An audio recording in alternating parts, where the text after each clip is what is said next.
We know at least 43 people dead, 43 bodies have been discovered, 43 deceased. Among them, those are 28 adults, 15 children. Of those 43, you have 17 who have not yet been identified, 12 adults and 5 children. The Missing Persons Center is still open, and they're urging everybody to call in. I was in shock. I just didn't know what to do. I kept hearing a big banging, and come to find out, one of my friend's trucks was lodged underneath the second floor of the house, hitting the pillars. And so we were just trying to figure what we needed to do, stay calm, make sure everyone was safe. We started blowing up floaties that we had for the pool, air mattresses, just to find something that could keep us afloat. I was scared that the house was going to either fall from the stilts or the water was going to raise. The water just kept raising on the steps, going higher and higher. And I started calling my sister, I guess just to let her know, maybe say my final goodbye, because it really was that scary. The water was going very quickly, and you can see the river just engulfing everything. The house next to us was floating away. The big question was, what do we do? And, you know, things were getting dicier by the moment. We couldn't tell if the water was going to continue to rise. So I said, we need to get out of the house. So I grabbed my wife, and we literally jumped in the water, and it swept us down to about 200 feet down that way. And there's a crepe myrtle tree that we grabbed hold of, and we waited for rescue.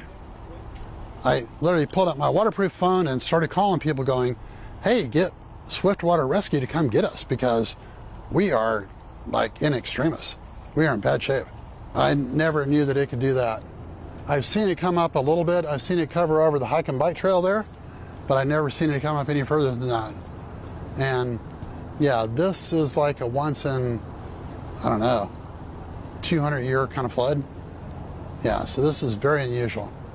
This is just a weird confluence of weather conditions that occurred, and we literally dropped 14 inches of rain. This whole disaster unfolding in a matter of hours during the overnight Friday into Friday morning. So Thursday night into Friday morning, with areas receiving more than a foot of rain, but widespread over several counties in this orange and red color here, which is 4 to 6, even 6 to 10 inches of rain. This is how it played out on radar from overnight Friday to 5:30 in the morning. Here's Kerrville and Kerr County right here getting so much rain, and it just continued throughout the mid-morning and into the early afternoon. So several hours of non-stop and occasionally intense rain, leading to serious fast flooding here along the Guadalupe River in Kerrville. Most of the week, the water level was under a foot, 0.7. And then in a matter of hours, it goes up a little bit to 3 feet and then jumps to 2 stories high. About 23.4 feet. So it's about 2 stories high, just so quickly. That's something you just do not see very often at all.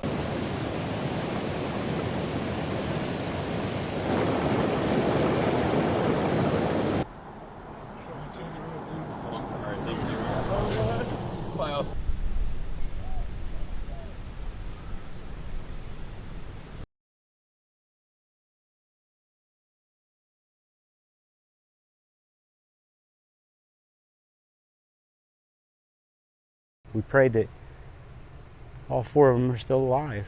All 4 are missing? Yes, they're all missing, and you know, it's been 4 o'clock yesterday morning that we were told that, you know, they were on the phone with Aiden's dad, who they own the house where they were. It was a very nice house, no longer there. And Aiden said, hey, you know, I've got to go. I got to help Ella and Reese. So he gave the phone to Joyce Catherine. Joyce Catherine said, they just got washed away. And then a few seconds later, the phone went dead, and that's all we know. So we presume that she got washed away as well.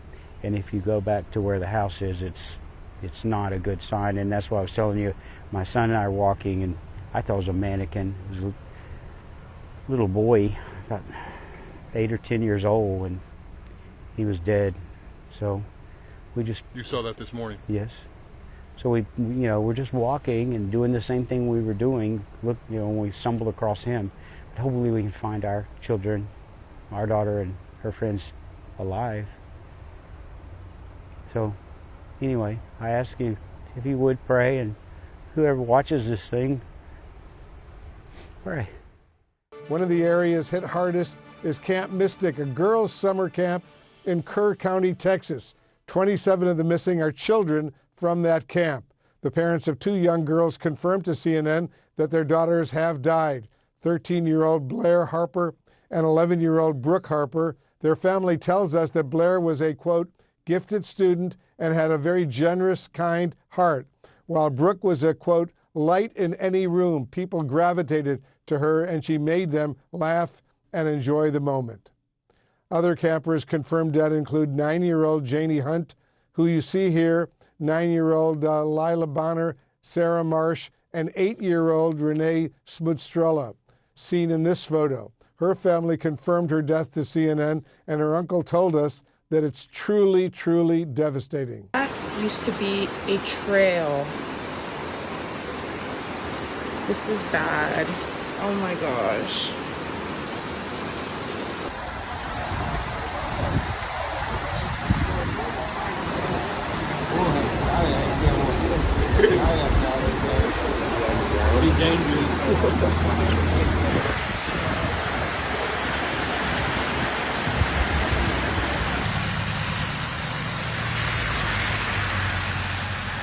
At least 50 people are now confirmed dead, including 15 children. Officials say 29 people are still missing.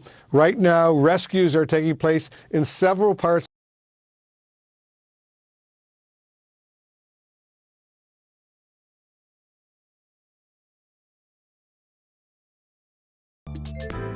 偷偷告诉大家，我最近发现了新法宝 Royal Face 逆时奇迹系列，它有活肤露、全效精华，还有精华霜。尤其我皮肤比较偏干，所以我非常的注重保湿。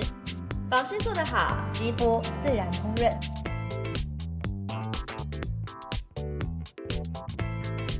提亮肤色更年轻，抚平皱纹超有感，而且气色变好。用心保养，每天都更美丽。